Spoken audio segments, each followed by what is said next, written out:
Vous avez tout à l'heure, et je crois que mes collègues ont apprécié tout autant que moi votre discours, Monsieur le Président, Monsieur le Directeur, par le fait que vous avez manifesté de l'enthousiasme sur la réforme de la fiscalité des entreprises, de l'enthousiasme sur les défis qui se posent à notre pays.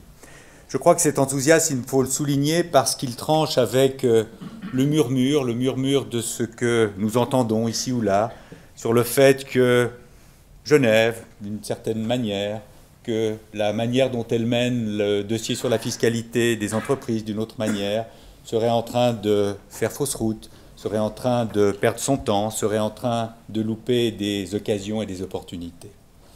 Ce murmure que nous entendons ici et que votre discours a démenti, j'aimerais l'illustrer de deux manières. Le premier sur RIE3, le deuxième sur Genève. RIE3, vous l'avez dit, c'est la réforme la plus importante auquel nous soyons confrontés depuis des années. C'est les bases mêmes de notre prospérité qu'il s'agit d'adapter. C'est notre capacité de régénérer Genève face à un environnement international, face à des exigences nationales qui aujourd'hui vont entrer en vigueur et qui supposent que nous soyons capables de nous adapter.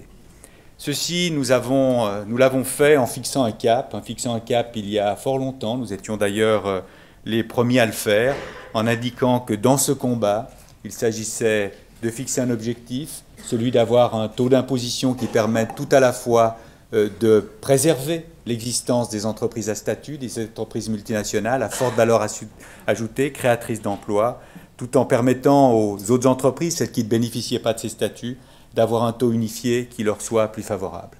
Nous avons fixé ce taux aux alentours de 13%, pour reprendre la formule que nous avons utilisée, parce que nous savons qu'en dessous de ce taux ou en dessus de ce taux, nous sommes dans une situation qui nous met en danger, soit au niveau de nos recettes fiscales, soit au niveau de nos emplois. Il s'agissait de trouver un taux optimal.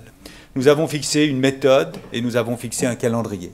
La première des méthodes, c'est de rappeler ici que la réforme de la fiscalité des entreprises, c'est l'adaptation à Genève, en droit cantonal, de dispositions fédérales. C'est des dispositions fédérales qui, certes, ont été voulues sur la base d'une discussion internationale qui a voulu mettre fin à certaines particularités fiscales. Et cette loi fédérale à laquelle nous devons aujourd'hui nous adapter, cette loi fédérale, mesdames et messieurs, elle n'est pas votée.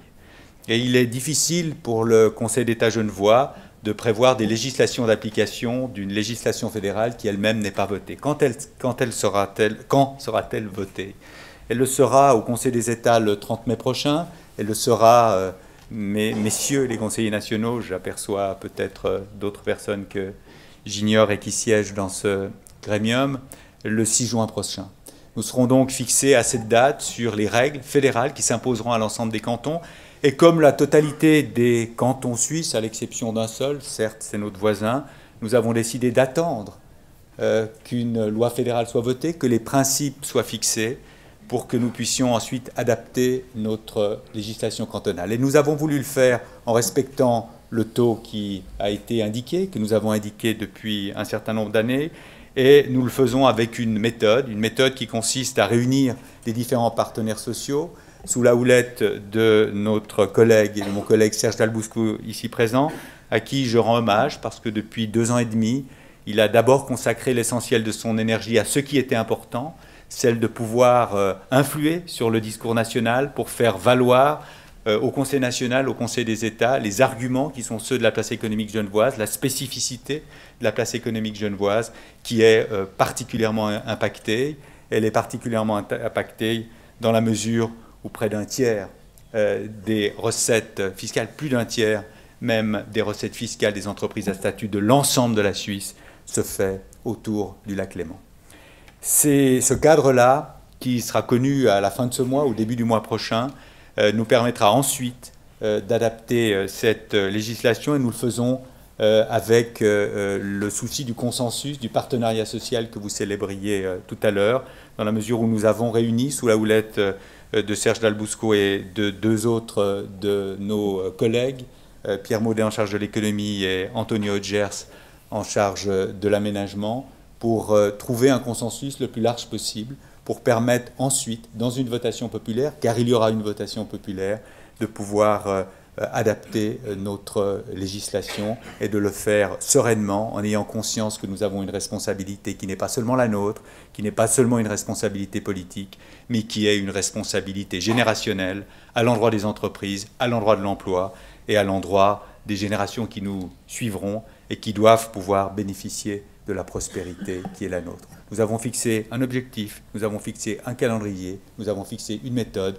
nous avons fixé un cadre. Le résultat de cette méthode sera connu le 30 août prochain.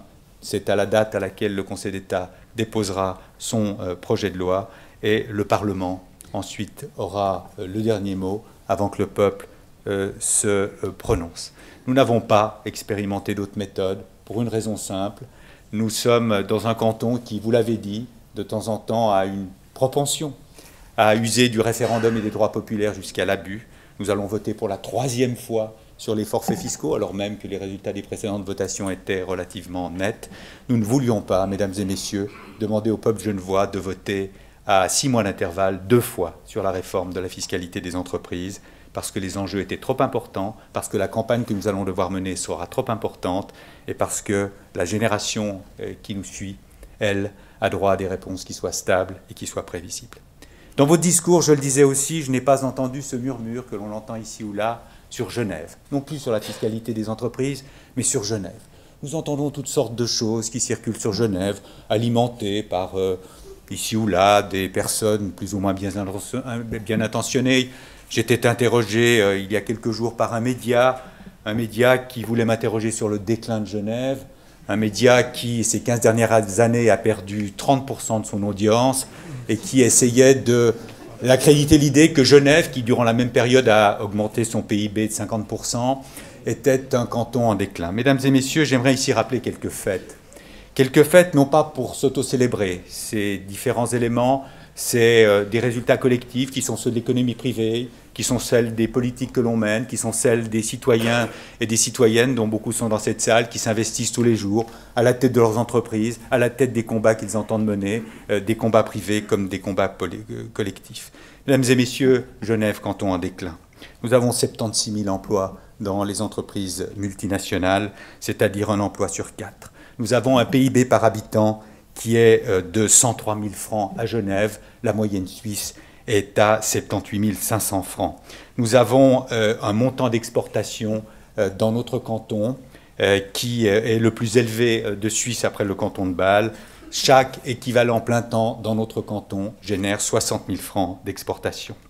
Nous avons, en matière touristique, alors même que peu de gens soupçonnent cela, le meilleur taux d'occupation hôtelière de toute la Suisse dans le réseau hôtelier, et nous bénéficions dans notre canton de 13 hôtels 5 étoiles. Pas un seul canton suisse, pas une seule ville de Suisse ne peut prétendre à cela.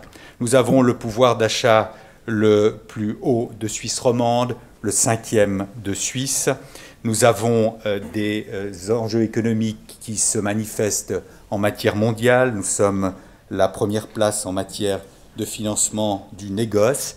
Et tout cela, évidemment, amène un certain nombre d'éléments et d'investissements publics qu'il s'agit ici de souligner. Nous apercevons, nous allons inaugurer durant ce mois une initiative d'une grande marque horlogère qui va inaugurer un campus horloger dans lequel elle aura investi 100 millions de francs pour assurer la formation de métiers d'avenir dans ce domaine. Une autre entreprise horlogère est en train d'investir pour le seul renouvellement de ses usines 1 demi-milliard. Ce sont des constructions qui sont en cours.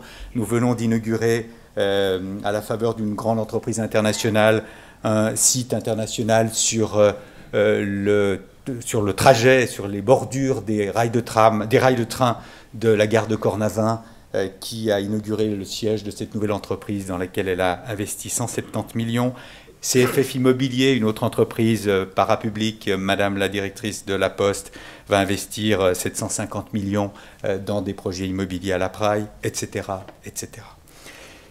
Mesdames et messieurs, tous ces éléments-là doivent s'accompagner aussi d'un regard politique sur ce qu'est notre canton. Contrairement à ce que l'on dit, contrairement à ce que l'on pense, nous connaissons ici une cohésion sociale et une cohésion politique bien plus grande en réalité quand on la regarde au détail que celle qu'on observe dans d'autres cantons. Nous avons célébré, j'ai beaucoup apprécié votre discours, monsieur le directeur, sur l'Europe, car il était juste, il était implacable, mais il était celui des constats qu'il était nécessaire de faire. Nous avons, dans ce canton, confirmé par un non à l'initiative du 9 février 2014 à plus de 60% notre attachement aux accords bilatéraux, malgré tout ce qu'on entend. Nous avons voté oui aux extensions des accords bilatéraux à 62%.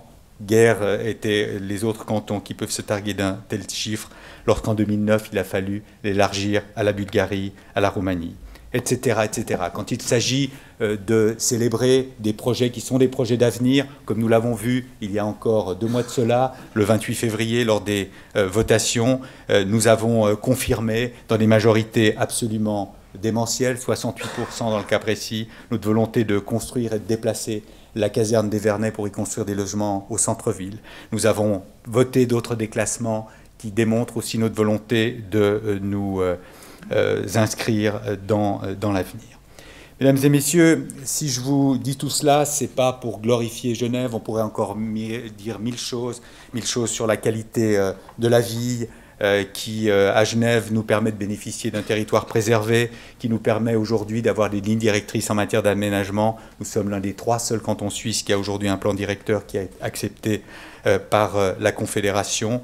Ce n'est pas de cela seulement dont j'aimerais vous parler, mais c'est aussi de la politique que nous entendons mener dans ce canton pour préserver les bases de cette prospérité.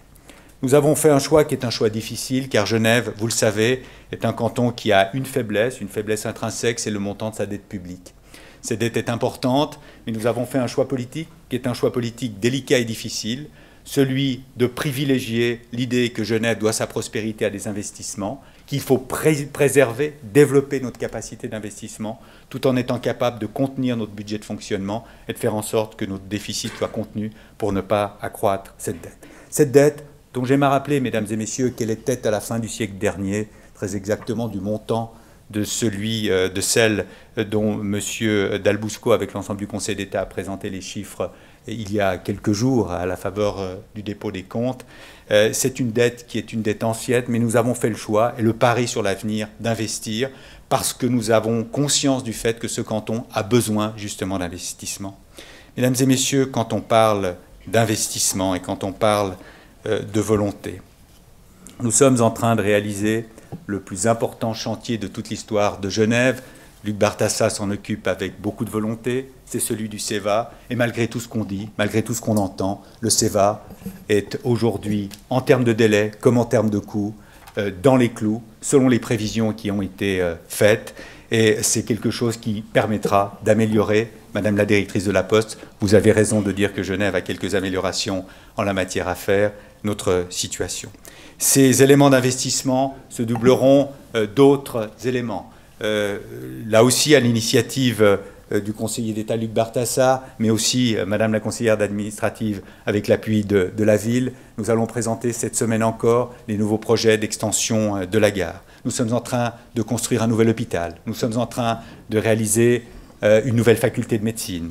Nous avons réussi ce qui est probablement l'un des investissements les plus stratégiques que nous ayons réalisé, à attirer sur notre sol le campus biotech dans une entreprise qui a connu le destin que vous savez, c'est Renault, et qui a disparu du jour au lendemain. Nous avons aujourd'hui réussi à régénérer cet endroit et à faire en sorte que des entreprises porteuses d'avenir viennent s'y installer.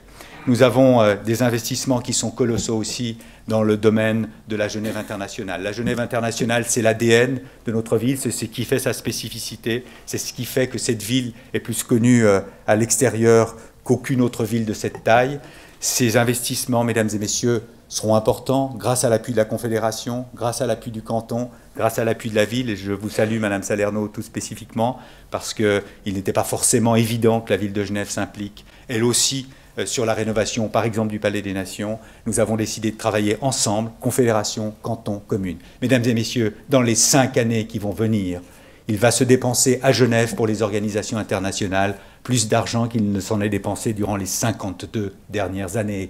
Nous allons rénover le Palais des Nations, cœur même du dispositif onusien. Le Palais des Nations qui n'a pas connu de chantiers d'envergure depuis sa construction en 1930 pour un montant de 850 millions. Nous allons rénover et agrandir l'OMS, cher à mon collègue Mauro Poggia, parce que l'OMS, c'est aussi un moyen pour Genève de briller dans un domaine spécialisé, celui de la santé. Nous allons rénover, nous sommes en train de rénover le BIT, la Fédération de la Croix-Rouge et du Croissant-Rouge, la Croix-Rouge internationale, et nous sommes dans les starting blocks pour régler le problème de l'UIT. Ces investissements sont importants, ils sont les plus importants, je l'ai dit, que nous ayons fait depuis des années, et ils permettront à Genève de continuer à avoir ces différents éléments.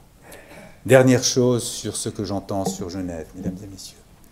La prospérité économique, la prospérité des entreprises dont je décrivais, pour les plus marquantes d'entre elles, les résultats tout à l'heure, dans leur capacité de créer des emplois, dans leur capacité d'investir, dans leur capacité de permettre à notre canton d'être prospère, les investissements publics que nous avons fait le choix de faire, alors que la facilité eût été probablement de faire comme toute une série d'autres cantons, de stopper les investissements parce que personne n'y verrait grand-chose sur le moment et on en paierait le prix générationnellement dans les générations justement qui allaient nous suivre, nous permettent néanmoins de regarder la tête haute, ce qu'est Genève par rapport au reste. Mesdames et messieurs, le produit de l'impôt fédéral direct est dans notre canton le double de celui par habitant que nous observons, madame, vous me le pardonnerez, dans le canton de Zurich ou dans le canton de Vaud qui est voisin.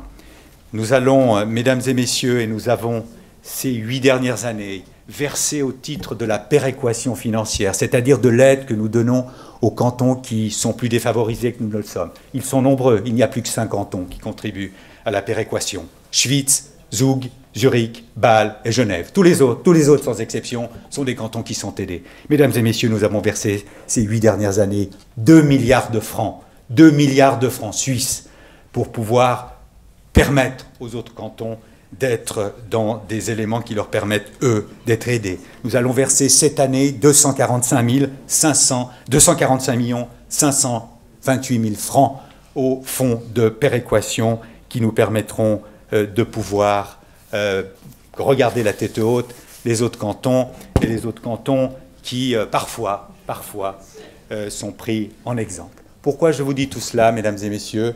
Parce que j'aimerais aussi que dans le discours que j'ai entendu et qui nous a, parce que j'ai vu mes collègues sourire et être joyeux d'entendre tout cela, dans le discours enthousiasmant qui a été le vôtre, Monsieur le Président, sur celui de la volonté que nous avons de réussir cette opération de RIE3, le vôtre, Monsieur le Directeur, qui est celle de rappeler l'attachement, les liens internationaux qui nous lient non seulement à l'Europe, mais de manière plus générale au reste du monde et qui font notre prospérité. J'aimerais, mesdames et messieurs, aussi que nous ayons la capacité, de temps en temps, de retrouver la fierté d'être Genevois.